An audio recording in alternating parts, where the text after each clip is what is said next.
Investigators are trying to figure out what caused the CTA Blue Line train to derail at O'Hare, injuring 32 people. It happened around 3 this morning. The train landed on top of the O'Hare station platform and kept going, slamming into the escalators. It's not clear how fast the train was going at the time. Officials say the train's operator has to manually slow the train down as it approaches the station.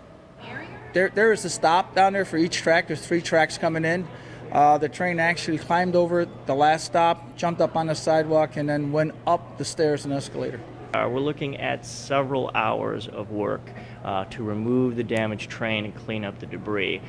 Can't make a speculation as to when normal service might be restored. The earliest it could possibly be would be later today. All of the injuries were minor, and most of the victims have been released from the hospital. Shuttle buses are running between O'Hare and Rosemont while workers investigate and remove the train. A man killed by a nephew of former Mayor Daley is suing law enforcement officials and several others connected to the case. David Koshman died in 2004 after being punched during a confrontation near a Division Street bar.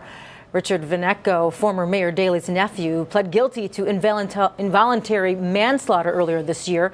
It took years and the appointment of a special prosecutor for any charges to be filed. A Sun-Times investigation revealed police officers may have deliberately hampered the investigation, possibly because of Vinecco's connection to the mayor. Now, Koshman's mother, Nancy, has filed suit against the police department, Vinecco, and the city of Chicago for violating her son's civil rights. A Chicago man is held on $1,000 bond for allegedly playing a video game for more than 2 hours while his 2-year-old stepson suffered with a broken leg. 19-year-old Luis Matienzo is charged with misdemeanor child endangerment. He told police he knew the boy was hurt, but he played Grand Theft Auto for 2.5 hours while the child cried in his playpen. Matienzo told police he stopped playing the video game when it was time to pick up his wife and then sought medical attention for the child. It's not clear what caused the boy's injury.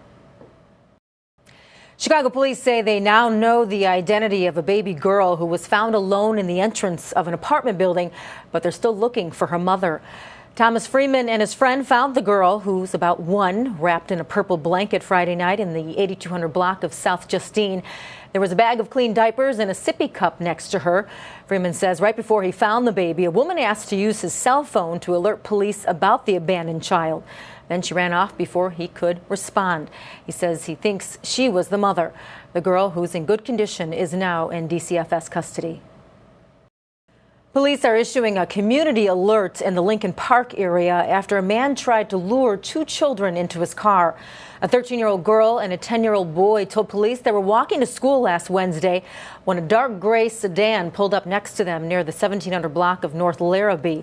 The driver asked the children to come over to his car, but they ignored him and continued walking. The man eventually drove off. If you have any information, you're asked to call Area Central Detectives at the number on your screen. Chicago police are questioning someone in connection with the hit and run that killed a man in the West Town neighborhood. Witnesses say both Shane Stokowski and the person suspected in his death were in a bar together Saturday at 5 p.m. Stokowski reportedly tried to stop the suspect from driving drunk by reaching his arm into the car. The suspect drove off in a black SUV, dragging Stokowski down the street. Stokowski was later pronounced dead at the hospital. Police are looking for the person who drove their car into a construction hole in the city's South Loop.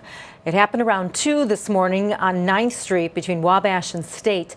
The car went through the construction zone, ignoring the signs, and got stuck in the hole. The driver ran away from the scene.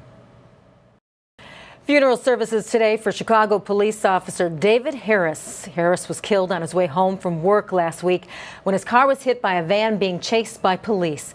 The Calumet Park woman driving the van faces several felony charges, including possession of several pounds of marijuana. 1 out of 5 drivers in Chicago is probably violating the city's ban on using handheld cell phones while driving. That's according to a new study. Officials say the purpose of the study is to figure out if a new state ban is working. The new ban, which went into effect January 1st, prohibits drivers from using handheld cell phones for any purpose while driving. Hands-free technology like Bluetooth headsets are still allowed. Chicago has had a similar ban on the books for 9 years. Still, the study finds the city has the state's highest rate of drivers openly talking on phones or texting. Construction begins today on Upper Lakeshore Drive's Navy Pier flyover project. The three-phase elevated lakefront path is expected to stretch from south of the Chicago River to Jane Addams Park. Officials say the project will alleviate congestion for cyclists and joggers. The right lane and shoulder of northbound Upper Lakeshore Drive is closed during the construction, and the upper exit ramp to Illinois Street will be reduced to one lane starting tomorrow. The lakefront trail is expected to remain open for pedestrian and bicycle traffic. The $60 million project should wrap up in 2018. And as we head to a break, we leave you now with a few dramatic photos from the CTA Blue Line train derailment. We'll be right back.